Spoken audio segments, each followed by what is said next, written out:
un pur produit de la filière Renault. C'est également un sacré monsieur qui a roulé en 3.5. On l'a fait comme ça alors qu'il gagnait en 2005 la catégorie Rennes.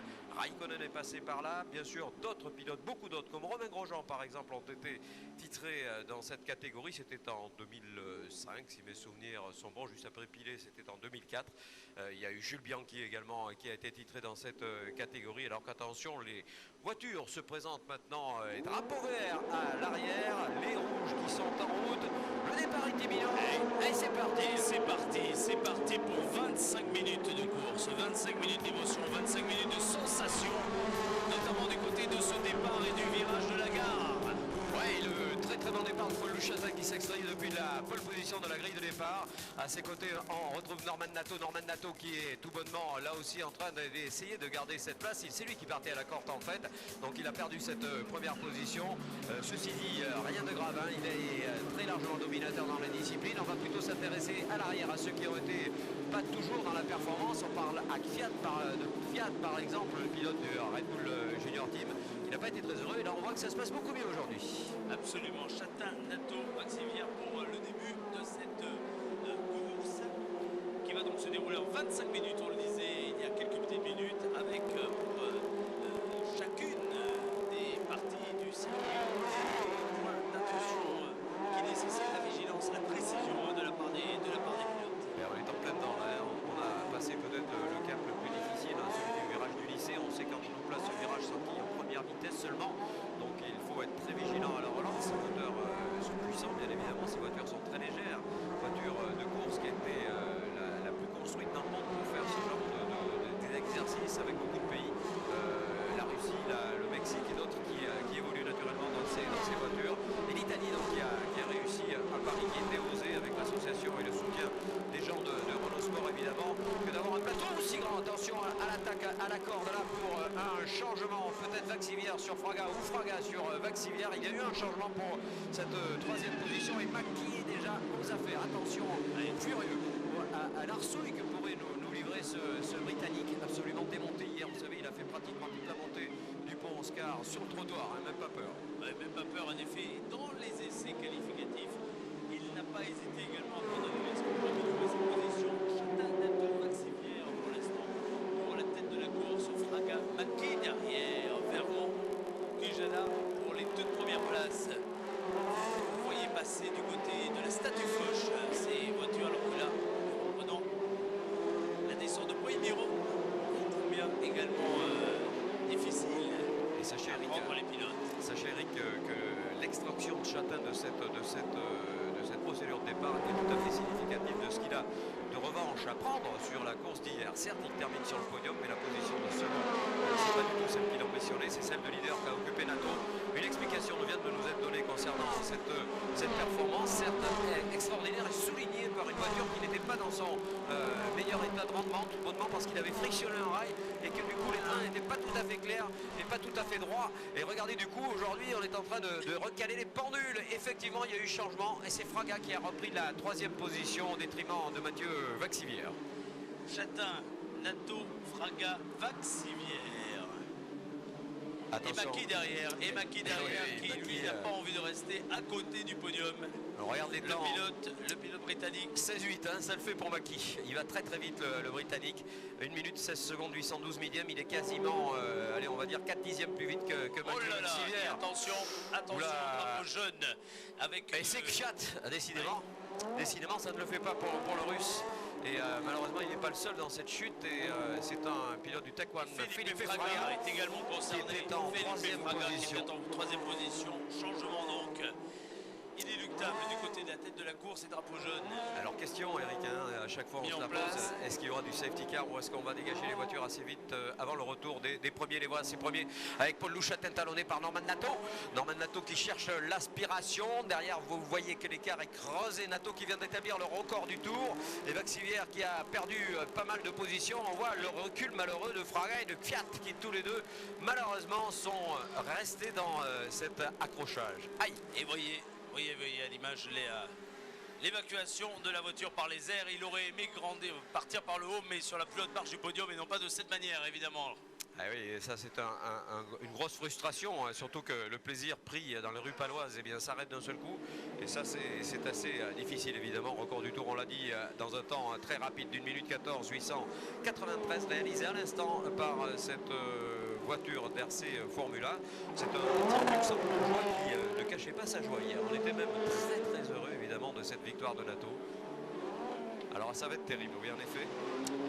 Il va y avoir des duels pour la première place, il va y avoir des duels pour la place 3, la place 4, ça va batailler énormément. Et regardez le furieux British qui est en train de tout simplement essayer d'aller chercher la troisième marche du podium. On est en 7-9, 7-3, des équivalences de temps en tout cas réalisées à la fois par Vaxivière et par Maki. Vaxivière qui aimerait bien ce podium, c'est Braga hier qui s'est installé sur cette troisième marche du podium. Un podium en tout cas qui pour l'instant concernant sa première marche est extrêmement ouvert. Aucun doute sur le fait que rien ne soit encore évidemment décidé puisque nous sommes à peine dans le début de cette épreuve et ça revient petit à petit, ça grignote légèrement pour Norman Nato. Maintenant il va falloir trouver cette faille qui ne va pas être simple. Alors en fait l'arrêt de Kvyat et l'arrêt tout simplement tout à l'heure qu'on a constaté et décrit n'est pas dû au même fait de course. C'est deux accidents qui se sont produits dans le même tour simplement, hein. Donc il n'y avait vraiment aucune liaison de cause à effet entre les deux. C'était du côté de Foch. Oui, à la sortie du parc Beaumont, et là ça aurait pu le faire, hein, ça aurait pu faire un beau crash. Mais heureusement, hein, c'est tout ce qui nous importe. Une sortie plus que difficile du parc Beaumont. Hein. Voilà, ceux qui étaient du côté de la tribune Foch ont pu le voir et le suivre tout à l'heure, évidemment en direct. Retour au direct et priorité évidemment aux images directes que vous suivez et sur écran géant, mais également sur internet avec la tête de la course. Oui, et on regarde les temps qui ont été à nouveau à l'avantage de Norman Nato, actuel second pourtant. Bon, c'est vrai qu'il a été plus vite, mais 2 centièmes simplement, hein.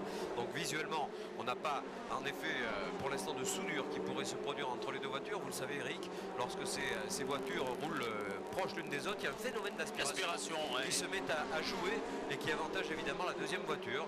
Maintenant, bon, il faut être vigilant sur le fait qu'il y a aussi des problèmes de tenue de route du coup, puisque le train avant se voit un petit peu déventé.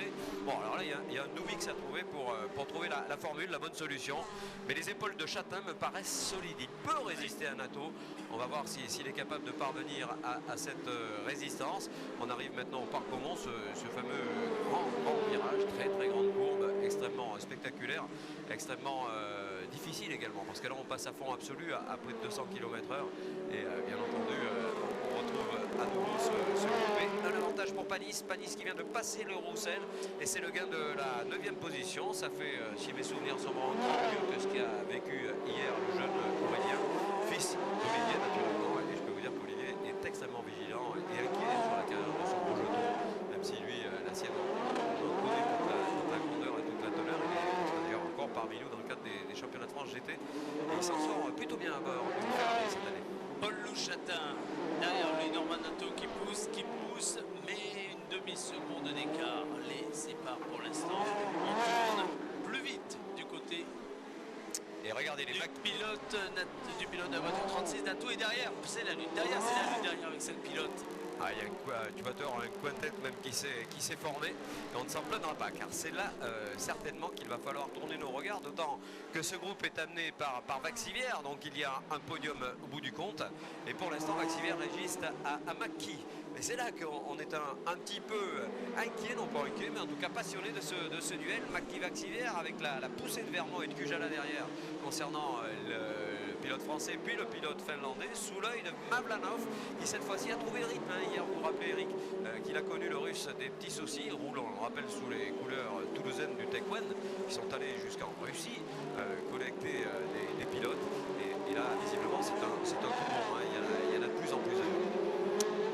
On en retrouvera 3 d'ailleurs en F4 tout à l'heure. 3 en F4 tout à l'heure en effet pour ce plateau également international. Vous voyez la lutte pour la 4e position en ce moment à l'image. Je profite pour vous dire que de temps en temps nous sommes en décalage du côté des commentaires sur les images, notamment pour le flux internet et nous nous en excusons, nous avons des soucis de fibre optique, ce qui explique que nous sommes parfois non pas avec les mêmes images que celles que vous voyez, d'où le décalage de commentaires que nous pouvons malheureusement vous offrir et on s'en excuse. C'est une fibre lente?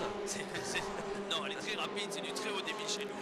Mais bon, de temps en temps, nous avons un tout petit peu de difficulté avec la liaison avec le car régie, ce qui explique le léger décalage que vous pouvez peut-être constater sur les différentes courses ce que nous vous commentons tout le long de la journée. Du décalage, ils n'en veulent pas. Ce sont les pilotes qui se disputent cette bataille effrénée que vous voyez à l'image pour la 3e, la 4e place. Attention! Attention, à lycée. l'épingle du lycée, regardez. Première attaque et je me demande s'il n'y a pas eu du changement même. On va attendre, mais j'ai bien l'impression que Mackie aurait récupéré une position à confirmer naturellement. On va attendre le passage au secteur 2 de ces voitures. En tout cas, Mackie, me semble-t-il, aurait modifié un petit peu les donnes qu'on évoquait tout à l'heure. Voilà, l'attaque de Mackie avec une moustache avant qui a souffert. Moustache tordue pour la voiture qui occupe la tête. Alors s'agit-il de Vaxivière? S'agit-il plus vraisemblablement encore une fois de Melvin Mackie qui est passé en 4e position. 4e position pour Melvin Mackie qui a pris le dessus sur William Vermont. Qui n'a pas résisté, Et oui, et puis regarde. aux attaques répétées du Britannique. Et regardez Kujala du coup qui a quelque chose à jouer également, hein, le Finnois. Plaque numéro 1, on le répète, positionné très convenablement sur cette grille de départ. Maintenant, il va y avoir encore pas mal de temps à résister, à tenir, mais la voiture qui est tout simplement en tête du groupe, on le voit, a un souci, c'est clair. Je pense que ça va nuire tôt ou tard à la bonne tenue de son auto. Voyez, Et on le voit à l'image, on voit à l'image pliée. le problème de la moustache avant. Alors là, c'est peut-être un trottoir, certainement un trottoir, à moins que ce soit une boîte de vitesse qui ait plié cette moustache. Bien sûr, pour l'instant, beaucoup de clarté dans cette bagarre. On attend, on est tout simplement à même d'espérer une faute devant qui peut se produire, bien évidemment, parce qu'ici, plus qu'ailleurs, ils n'ont pas beaucoup, bien entendu, les palettes de changement de vitesse, tout simplement parce que ce circuit est suffisamment technique et varié pour solliciter énormément, justement, ces changements de rapport, ces changements de rythme qui nécessitent des relances. Derrière, c'est chaud. Je pense que c'est Mavlanov qui vient de partir sur une belle équerre après un trottoir un petit peu optimiste. Mais bon, il est resté quand même au contact, c'est ce qui compte pour lui. Lui qui a connu les affres hier du recul inexorable vers les fins fonds du classement. Et pour le moment, en tout cas, cette bataille entre Chatin et Nato reste à l'avantage de Chatin, car les écarts n'existent pratiquement pas. On a une seconde entre les deux et les deux tours bouclés à l'instant ont été conclus en 14-4 pour chacun des deux. Et c'est pas là que la différence se fera. C'est clair qu'il va falloir creuser d'un côté ou d'autre, soit s'échapper pour Chatin, soit bien entendu revenir pour Nato, espérer aller chercher un podium. Mais regardez, attention, dans la remontée du pont Oscar, ça frictionne pas mal entre Vermont et Kujala pour le maintien dans cette position occupée pour l'instant par un Vermont extrêmement bien placé puisqu'il est 5e, William. Et très très bon temps réalisé à l'instant par Mackie qui améliore son propre meilleur tour en course à 1 minute 15 secondes et 122 millièmes. Et c'est la voiture numéro 8 de Deval, l'italien, qui rentre à l'instant. Qui rentre du côté des stands. Il y a du spectacle partout sur le circuit. Course extrêmement disputée, course avec beaucoup de pilotes sur le bitume palois. Il y a du spectacle quel que soit l'endroit où on se situe, en tribune, du côté de la tribune de la gare, du côté évidemment de Foch, du côté des nouvelles tribunes du Palais Beaumont. Il y a de la bataille partout et du spectacle partout. Pour preuve ce qui se passe du côté de la tête de la course, mais surtout ce qui se passe pour la 3e, 4e, 5e, 6e place derrière où rien n'est fait. Il y a encore du coup à jouer et on sent bien que les pilotes voudraient faire quelque chose, par exemple du côté de ce virage de la gare et lorsqu'il s'agit de la remontée vers le pont Oscar. Et les rythmes se modifient, Eric. On voit qu'il y a des concurrents qui ont compris qu'il s'agissait maintenant de rajouter une petite touche à cette performance déjà éminente. On voit Paul Louchatin par exemple qui vient d'améliorer le secteur numéro 1. Et on aperçoit surtout, je dirais, Mathieu Vaxivière qui est passé à son tour très nettement sous la barre des 1 minute 15. Il vient d'évoluer tout simplement à 1 minute 14 681, mais c'est derrière que ça se passe avec Mavlanov de plus en plus incisif, une 14.8 pour ce pilote et 14.9 pour quelques autres concurrents tels Walker, Bauer. Bref, rien n'est fait et je peux vous dire qu'il va y avoir certainement un final absolument magique dans cette épreuve de la Formule 1 Renault 2.0 Alps. 11 minutes encore sur le circuit palois. 11 minutes, ça veut dire qu'on a dépassé maintenant la mi-course. Oui. Chatin, Nato qui viennent de passer du côté de la ligne droite, suivi avec de l'écart par Vaxivière. 10 secondes d'écart entre les deux voitures de tête et leur poursuivant, sachant que là par contre les écarts sont beaucoup plus resserrés. Vaxivière, Mackie, Vermont, Kujala Sachant également, Eric, que Mathieu Vaxivière tient parfaitement son rang. Oh là là là, une nouvelle voiture du Red Bull. C'est la voiture 4. Aïe aïe aïe, une nouvelle voiture, c'est celle de Wackerbauer qui va nous priver encore de 2 taureaux rouges. Hein. Terminé, ça fait 2 sur les 3 ou 4. Boum, et puis là ça a Vous tapé revoyez en replay. fort, fort, Vous fort. revoyez en replay. Wackerbauer, La façon dont le pilote allemand. Koharinen qui malheureusement est parti à la faute, tout seul comme un grand. Pour des raisons qu'on ignore, mais en tout cas ça s'est produit au freinage, certainement sur une dérive de la voiture qui n'a pas été contrôlée ni maîtrisée. Pilote, ok, c'est ce qui compte. Là aussi, encore une fois, même si la déception elle est pas ok, elle est bien présente, il n'y a pas de souci. Drapeau jaune pour évacuer évidemment les petits morceaux qu'il y a sur la piste. On le voit pour ceux qui sont du côté de la tribune de la gare. Ah, c'est à la gare.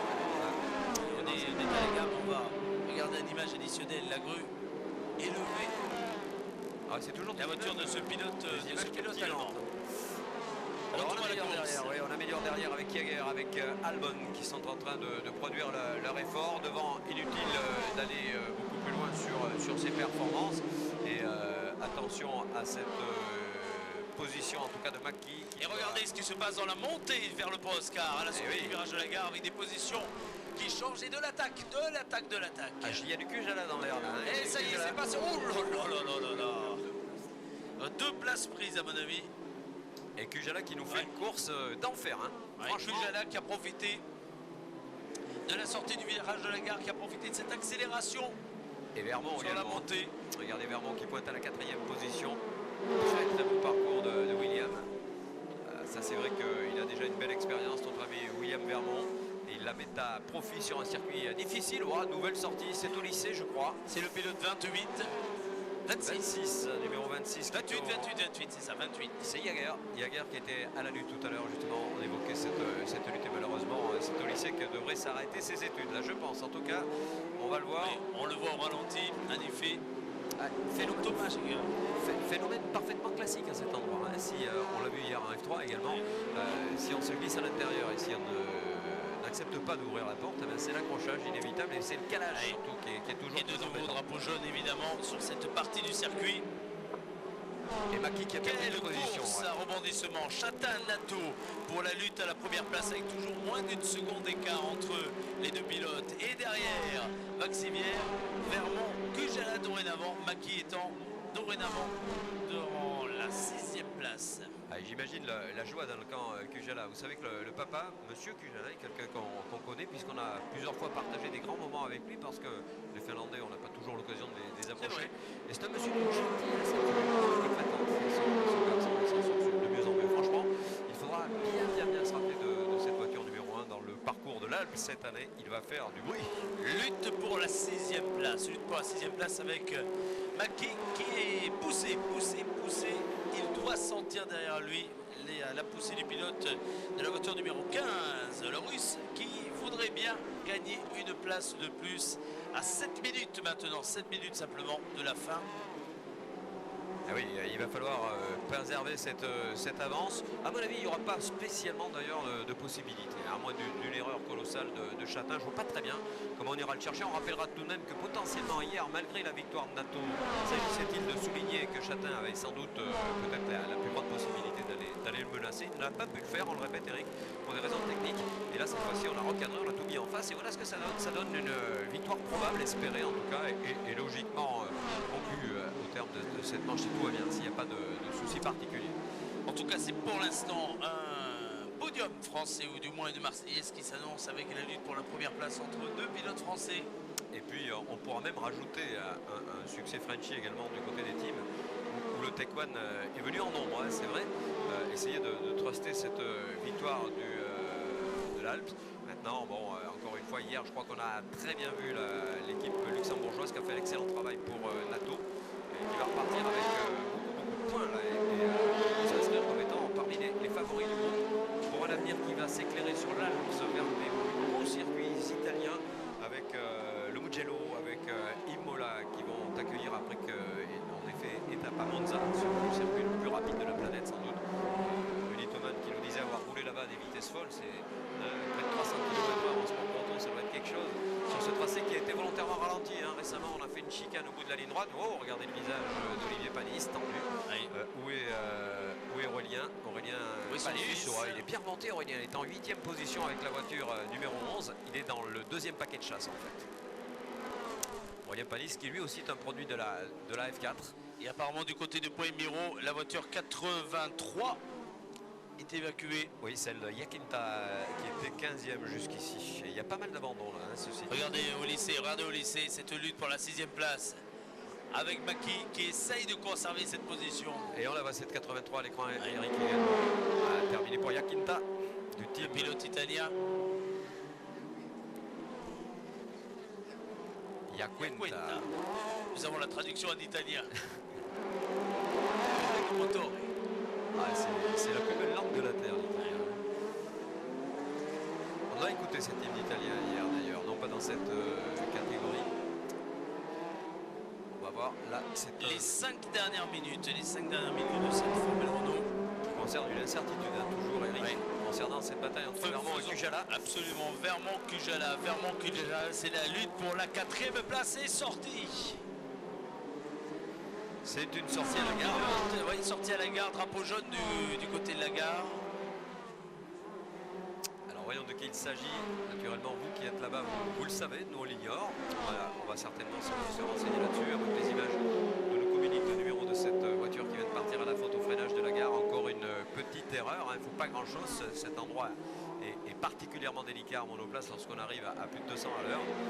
C'est le pilote de la voiture 81. 81, c'est le Tarn, mais là c'est pas le cas. 81, c'est Abogado. Je vous remercie de ce réflexe. Le Tarn, c'est aussi une des capitales du sport automobile avec le Grand Prix d'Albi, sur lequel nous irons début septembre. La tête de la course, à l'image. Et la tête de la course qui devrait a priori se figer maintenant au fil des 3 dernières minutes. Châtain. Attention, attention. Et superbe accélère est en action. Moins d'une demi-seconde entre Paul Louchatin et Norman Nato. Jusqu'au bout, cette première place aura été disputée. Alors, même si on sent une certaine sérénité évidemment hein, du côté du pilote français de Paul Louchatin, enfin, il ne faut rien négliger. Non. Rien négliger, on a déjà connu dans les derniers tours des surprises et des changements. Et là, Sur ce peut-être circuit également palois qui ne permet aucune erreur. des invitations au changement également pour Cujala et Maki, toujours sur cette très belle lutte. Ceci dit, on voit également à l'écran donc une bagarre qui oppose des pilotes qui se battent depuis là aussi de nombreux tours. Bah, il est difficile de trouver le petit trou. Alors il y a la pression que vient de mettre Vermont sur ce freinage du lycée. Vermont occupant pour l'instant la 4e position. Il y a des écarts très importants constatés entre les groupes. Le duo devant qui roule pratiquement ensemble. Ensuite, c'est 10 secondes plus loin que l'on aperçoit Mathieu Vaxivière qui est en train d'assurer sa position. Quelques secondes pour Cujala et Maki associé à Mavlanov pour un très beau duel également. Mavlanov qui avait reculé hier puisqu'il avait terminé une position qui était très lointaine suite à des soucis de 22e pour le russe, alors que là il s'est lancé sur l'extérieur de la ligne 4 sur la 8e position sur cette grille des Formula Renault 2.0 Alps qui nous a encore une fois offert un spectacle à la hauteur avec surtout beaucoup de lucidité, beaucoup de maturité dans le groupe. On sent que ce sont déjà des pilotes extrêmement impliqués dans cette compétition et on les retrouvera bien sûr pour les uns dans l'Alps, pour les autres dans l'Eurocup et pour certains dans les doubles.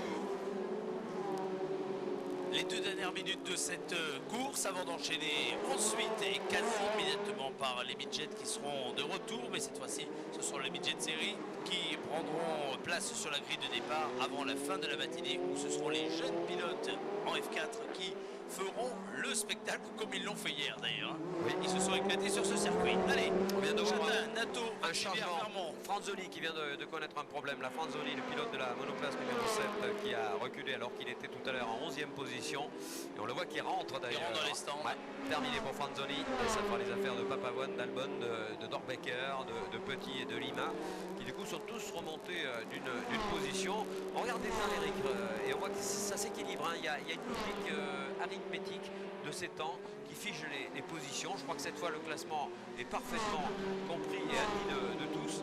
Et bien entendu, cela situerait pour l'instant un trio français sur le podium. Bon, Podium 100% français pour l'instant. Chatin, Nato avec moins d'une seconde d'écart. Cela dit, les deux pilotes ont maintenu le rythme, ont maintenu leur vitesse, non pas de croisière, parce qu'on ne peut pas parler de vitesse de croisière lorsqu'on tourne en 1:14.334 pour le leader, 1:14.687 pour c'est des très bons temps. c'est des excellents temps sur ce circuit palois. On n'est pas bien loin des F3 encore une fois. Il y a vraiment très peu d'écart. Il y a 2 secondes tout au plus sur le constat d'un tour. Donc c'est dire l'efficacité du produit. Un nouveau châssis qui n'est plus nouveau d'ailleurs, mais qui a fait son apparition Rudy il y a 2-3 ans maintenant sur cette voiture qui du coup s'est modernisée avec bien entendu tout l'apport de l'aérodynamique que l'on doit la plupart du temps sur les évolutions de la Formule 1 justement qui sont appliquées à ces autos. Le dernier tour pour Chatin, le dernier tour pour Nato avec un écart qui là s'est un peu creusé entre les deux premiers Français avec un peu plus de 11 secondes d'écart. Maxivière, 12 secondes même d'écart. Maxivière occupe la 3e place, suivi par Vermont, le pilote de la voiture 29, Kujala qui aura fait une très très belle course. C'est pas fini, Eric. Et c'est pas fini. Il y avait 7 voilà la voiture numéro 1, Maki Mavlanov pour compléter Panis. Avec la 8e place pour l'instant et Silva en 9e place.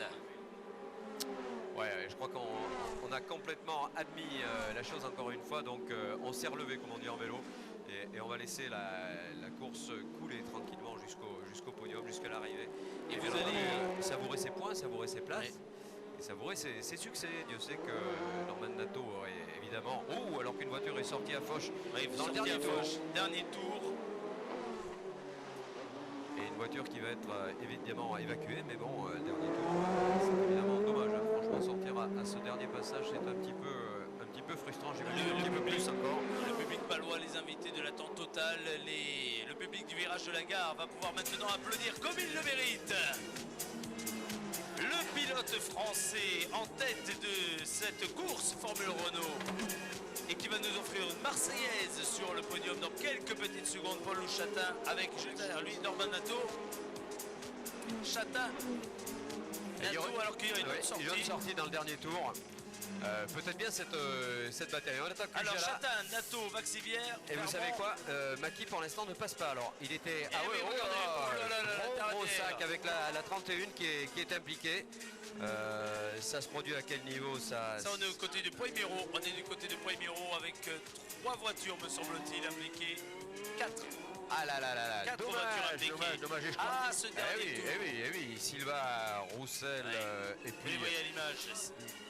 Ah oui, il y en a un petit peu partout là. Ça a été le dernier virage. Le Big One. Le dernier virage de Poimero aura été difficile pour ces pilotes. Et les drapeaux jaunes pour terminer le tout dernier tour. Regardez les images ici. Voilà encore une fois une course parfaite. Bien, Chatin, Nato, Maxivière sur les marches du podium que l'on va retrouver dans quelques petites secondes. Et le Tech One Racing. Absolument, avec une très belle course de la part de ce team. Domenico, très belle course encore, pas de problème sur une domination française. Nous on s'en plaint pas parce que ça nous convient parfaitement. Ceci dit, cette course internationale va se dérouler où? La prochaine c'est où? C'est à Imola, la prochaine. Et Imola qui est un circuit magnifique aussi, splendide, très technique. Oui, très technique. Et là, vous voyez qui vous miseriez sur qui? Moi, j'espère que tous les fois, il y a quelque chose de spectaculaire pour les courses. Merci à vous. Ça, c'est la base de la philosophie, de notre philosophie. Il n'est pas important qui gagne. C'est très important que les personnes qui font la course respectent les choses qui sont l'adversaire. Merci à vous.